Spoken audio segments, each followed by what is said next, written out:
usa sa mga daghang maayong punto nga makuha nato sa atong unang pagbasa hangtod sa Ebanghelyo, kining pagsilot sa tao nga dili mudawat sa sinugo sa Ginoo. Kanang mosalikway ba sa sinugo sa Ginoo, doon na gid ay silot. Kinsa may mosilot? Kinsa man? Ang Ginoo o tao? Hinay magtingog. Ang Ginoo. Muna ang ato lagi yung buhaton, siguro nato nga usata sa mga misyonero sa Ginoo. Kana bang usatas mga buutan nga mga sulugoon sa Ginoo sa pagsangyaw sa iyang maayong pagtulunan diha sa atong pulong ug sa atong buhat. Sama ni San Benito or Saint Benedict, ang iyang kinabuhi iya gyung gihimo nga instrumento sa kalinaw ug sa pagka-limpyo, kanang purity of heart and body, holiness in general of life. Muna nga ning kuan siya, ning attract siya mga tao, bisag nagpuyo siya nga nag-inusara dito sa Kabingawan, ming anam-anam og duol ang tao ngadto niya, murabag na magnet ba tungod sa iyang nindot kayo nga kasing-kasing o hunahuna, ug nakahatag siya dako kayong giya unsaon pag kabot ang langit dinhis kalibutan. Kani gyung pagpuyo nga mahigugmaon unya iyano nga kinabuhi. Muna ningos Kristo mulakaw gani mo, ingnan niya yung mga apostoles, anang simple lang nga kinabuhi. Way dadag kwarta, way ilisan, wa gani sa to, way sandalyas, way sungkod. Nindota no? Anang kuan lagi ba? Mao man ang kinabuhi sa mga munghi. Adto sila ngadto sa Kamingawan. Anang wa simple gyud kay kinabuhi. Pero naa ang kabalaan. Kamo ganahan mong mudawat og mga tao nga iyano kay kinabuhi, kanang way hapit ilisan, way kwarta, ganahan mong mudawat ana mga tawhana, ha? Hugaw na kay ignaw, kay sige lakaw nya, way permanent address, ganahan mo mudawat o dili? Ana silutana na mo. Sagaran na ba nato ang atong dawaton kana gyung luho kayog sinuluban, kanang dikurbata, executive kayog naong, sama ng mga pari, makiilhan nimo, inila pari ni ato ning dawaton, labaw na gyud obispo ni, asos karag-karag yung kagdawat, konsihal ni, barangay captain ni, mayor ni, asos pertig na ito makadawat. Pero kana ganing tao nga yano kay ignaw, wa gani ligo-ligo kay wa na gikakaligo niya, sigahon pagyug mata, way kwarta, unsa may imong sunod ahon-ahon, unsa man nigpanuktok na nila, unsa imong buhaton?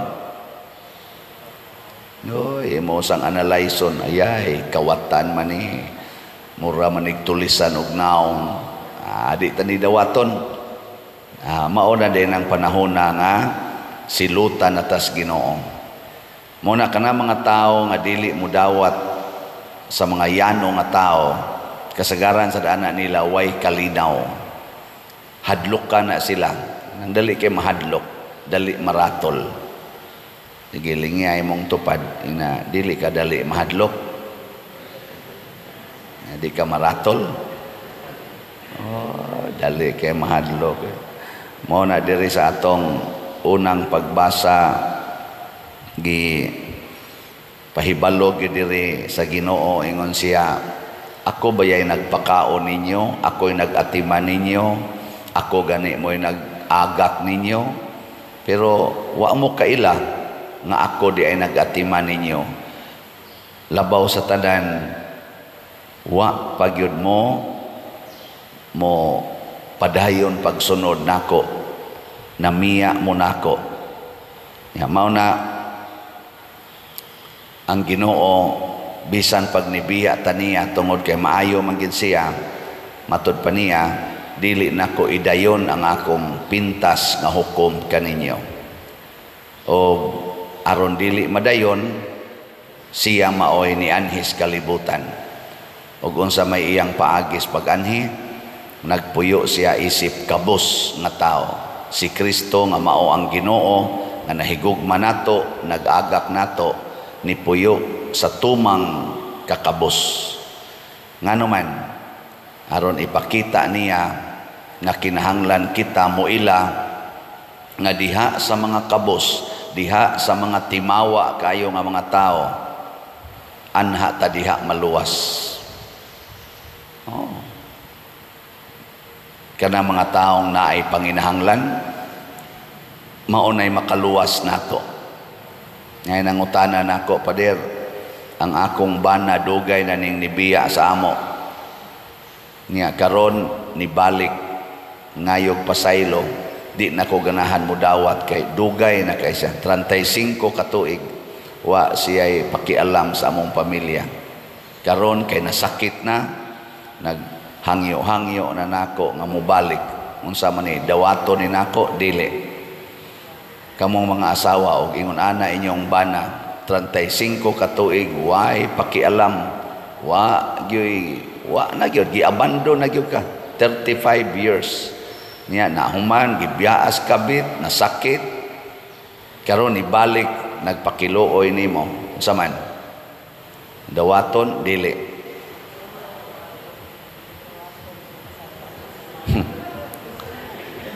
Na ang kuan, ang akong gi-advise, gusto ba kang maluwas, gusto kang malangit, tubag sa niya sa text, gusto kayo Father mo ginay akong pangandoy, mo bitang wa gyud ko magbudhi sa among pamilya, wa ko mangitag lain bisan paghimabay kay akong bana, wa gyud ko nagbinuang, nako tiwasan na lang ng imong pagkabuutan. Kay kanang imong bana karon nga nibalik na nag-agas ng laway, mauna na ang presensya sa Ginoo. Mauna na siya ang Ginoo nga makapaluwas sa imong kinabuhi. At imanagin na siya. Nyag malagsik na puhon, basig mo balik sa nangato siyang kabit, suportahi lang yapon. Ana. Mao man ay nahitabo sa mga Israelita. Matud pas Ginoo, ako mong giatiman sa dihang nagkinahanglan mo, sa diha nang nilambo na mo, ningadto na sad mo sa inyong mga baal, nagsimba na sad mo sa mga Diyos-Diyos. Ako lang yapon mong atimanon. Di nako idayon ang akong kapintas nganha ninyo. Nindutas Ginoo, no? Ngilingay mong tupad. Nakapila man ka nagluib sa Ginoo. Nakapila. Kapila ka nakasa, siging balik-balik ang atong sa, mangumpisal, balik na sang sa, ug ang Ginoo musalikway pa nato, naniguang na lang gud ta, sige lang yapog pakasa. Klaro ana inyong mga naong, masadaan man, hasta ning akong naong. Muna, ang kaluoy sa Ginoo, andam kanunay, available kanunay, pero ang iyang requirement, dawata ang akong gipadala, o kinsa man ang iyang gipadala, mga taong na ay panginahanglan. Tanaw ang iyang mga apostoles, ayaw mo pagdag sungkod, ayaw pagdag ilisan, ayaw pagdag kwarta, ayaw pagdag pagkaon. Sa ato pa, kung mulakaw sila nga ingon ana ang ilang kahimtang, gutomon gina sila, nanginahanglan gina sila kahigdaan, nagkinahanglan sila na ay mo pakaon o mo pahigda nila. nanginahanglan. Pasabot ang tanang tao mo dool nato nga naay panginahanglan sinugo nas Ginoo. Sinugo sa Ginoo. Mabitan na ka na manganhi din eh. Maingon din na akong atong sekretary dia. Kani pader ba sigilan ning balik-balik. Mura man mangingilad na magyugay na siya pader. Naku, unsa man gigutom ka. Tigyo mo tuma pader. Tagay kay ang Ginoo na kay gigutom. Sigahon rabag mata ang Ginoo nga gigutom. Sige lang, tagay lang. Diya pila may kwarta ihatag ani pader na patagay lag 100. Sus na naman day kuno roy siyabo nga mapalit 100 sa gyapon. Ako ang ako tatuhon-huna gamay lay ihatag kay aron dili kasuyop ni barato naman sa kuno ang siyabo karon kay ni kusog mang supply. Mao nang kuha man na demand and supply man na ang presyo no. Kung kusog daghan ang supply barato, niyag minus ang supply mahal. Ni mahal marag maayo. Ingon sila sultihan man sa kuan ni mga manuyupay sa nakong kaila. Na problema sila sa una, perti ko nung pangitauno na atong siyabo. Karon ko no, sus, dol-dol sa kuno murag isda. Ambot lang asa na dapita, magukasuway sa pamalitan na. Kanang mga mamalitay, kay bao na sila, nga midaghan na. Sila mo report na ko, okay na kay padir, abunda na kay supply. Na ko, may diyan siya, na lisod tagpangita Pero lahi lang karon padir, mura magsinambugan. Napay sambog-sambog, napay pure. Pero bisang paman ang tao usa ka bisyoso nga tao, usa ka dautan nga tao, muduol na gina nimo nga naay panginahanglan, gigutom, giuhaw, masakiton, ana way balay, muduol na siya anang maong kahimtang ang pasabot ana unsa man mauna na siya ang sinugo ni Kristo. Kung ato nang isalikway ka ng mga tawhana, silutan ta nga matod pas Ginoo, ay man tong iyang giingon diri sa atong ebanghelyo, hinumdumi kini sa adlaw sa paghukom, mas maluoy pa ang Dios sa mga tao sa Sodoma o sa Gomora, katong gisunog niya nga mga tao ba, kaysa mga tao ni anang lungsura. So kung mo salikway detas mga taong nanginahanglan, ang silot sa Ginoo nato grabe kayo. Muna ang ato mga leaders sa simbahan o sa gobyerno iampo nato nga makamaon ta silang mutan-aw sa atong mga panginahanglan. Dili unta ibaliwala unya ang ila na hinoong kaugalingong mga materialistic o kaning sana personal kayong panginahanglan mauragi ilang tubagon. Mobitaw din sa atong parokya, sige gitag baligya aning slots. Unsa man ni siya? Gipadala ko sa Ginoo o wa? Na atay panginahanglan ang atong parokya, pobre kayo. Wa na tay kabayad sa atong kontraktor kay gasalig ta sa donation. Aw niya magitay kolekta. Kaning misaha karon kakolekta magita ani. Pero dili igo ba ibayad anang atong dool-dool pas mga 20 million nga bayronon sa atong kumbintos, mga contractors. Nagtuo din mo kaning makulikta na toron aning misaha kaabot ning mga bisag 1 million lang. Oh, Jesus. Di man gani hapit ikapalit og kuan, ginabot. Pero mo na, doon na tayo special nga pamaagi o kini ako ning isigig announce ninyo, palit mo og slot is BF Dag. Ako nasad mong i-update ha sa ato mga slots aron kay bawo mo pila pa inyong palitonon. Ang atong is BF Dag nga para sa atong kumbento niabot ng atong halin og 29,087 ka slots na apay 30,913 ka slots nga available, tag 500 pesos per slot. Kung makadungog ka ani nya naa kay 500 pesos nya moingon ra ka, di lang kong palitan na ana, peligro masilutan ka.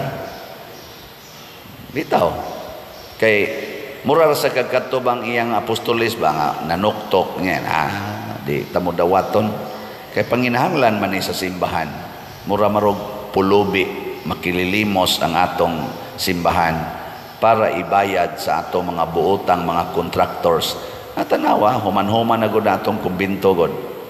Mga 99% na ang elevator na to, human na ang iyang structural, karon ga-install na sa iyagyong sa tawagan na shaft, say kanabang iyabang carriage ba, kanang mudagandagan nga tos babaw, ga-install na nya bayronon man na, pero nataod ang structural nga wa pa ta makabayad. Unsa man ay tawag na to sa kontraktor, buangon o buotan? Kusga, buotan. Nya kita nga makapahimos ana, dili ta mo palit og slot. Unsa may tawag na to, buangon o buotan? Okay ba na mudaan sa tubag ana? Nya sa ato san dito sa Kapilinya di Fatima, o karong pizza 13, karong unsa maron 11, 12, karong Biyernes. Sabado. Huwebes man taron. Karong Sabado, pizza 13. Dako na sa kina dito nga misa kay kadam na alas 5 ang misa dito, alas 4 magrosaryo. Taghan kay nang tao sukad pa na atong 2020, 2021 ni daghan na ginagmayo kay niagian man nag-pandemic. Karon daghan na kayong tao dito pero naapay bayronon. Mo nang nihangyo sa dinhi padayon ang ato ditong community. Ang ato sanghalin sa special slot nato nga Mother Mary's Healing and Deliverance MMHD niabot na sad og 3,974, 3,339 dinhi sa atong parokya, 635 ang nahalin dito diretso sa Kapilinya. Naapay 2,026 ka slots nga available, tag 1,000 pesos per slot. Ang mahal nga Birhen Maria nagtuktok sa inyong kasing-kasing, sa atong kasing-kasing, kitang nakadungog aning ako rong gisangyaw. Unsa may ang gituktok, palit og slot, labing minus usa.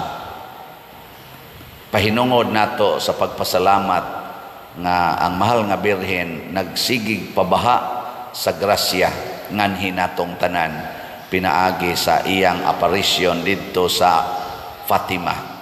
So Our Lady of Fatima is one of the great devotions nato ngadto sa mahal nga Birhen Maria. Karong pizza 13, ikatulorong pagpakita sa mahal nga Birhen dito sa Fatima ni atong 1917 dito sa Fatima. Ug naa kay 1,000 pesos karon niya di ra ka mo palit basin og masilotan ka. Nya unsa may unang silot sa Sodoma o sa Gomora, kayo ang gipauwan. Unsa man ang kayo, sakit o nindot? Kung mo na'y mo dapat sa imong panit, sakit o nindot? Gusto mong mapaso? Gusto mong sakitan? Kung sabay gusto nyo, masakitan o malipay? Palit og slot. Kalipay ang imong madawat. Ayaw palit, kasakit. Nga naman, magsige naman kag monitor sa imong kwarta. Siging monitor sa kwarta. Nya usahay makuwang, usahay naaman tinuod, pero dako pasad kay kag panginahanglan. Kuwang ang imong kasing-kasing sa gitawag og katagbawan. Masakitan ka, hangtod mangaway na ka, wa nay kalinaw, wa nay kagubo, wa nay kahusay ang imong kinabuhi tungod na sa imong pagmahal sa kwarta. Pero kung imong ihatag ngadto sa Ginoo ang maong kwarta sama sa gibuhat ni San Benito, ni sa mga apostoles nga gitugyan ngadto sa Ginoo ang tanan, congratulations, pirmi kang malinawon, pirmi kang malipayon, sobra-sobra pagyod ang grasya nga atong madawat. Ingon ana ang Ginoo basta mo hatag kay matud pa niya, ako'y nagpakaon ninyo, ako'y nagatiman ninyo, ako'y nag-agak ninyo, ang nakaapan lang kay wa mo muila nako nga ako'y nagpakaon. Murag ka ng bata ba nga imong pakanon mudagan hinoon adto magduwa spikas, gukod na sang mama, hungit na sa digana, di magtanaw ang bata, di jud kay ingon ang bata, thank you ma, ikakaon diri dagan na sad. Ingon ana ang Ginoo nga rin nato, sige siyag pakaon nato, ikalagsik nato adto ta mag sige kuyog-kuyog sa yawa, pinaagis atong pagpakasala, pinaagis atong pag sige patuyang aning mga kalibutanon nga mga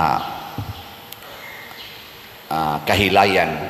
Muna sa ato diring tubag sa Salmo niingon ta, pakitaa kami sa imong naong Ginoo ug maluwas kami. Unsa may naong sa Ginoo dinhi sa kalibutan, naa sa mga nanginahanglan.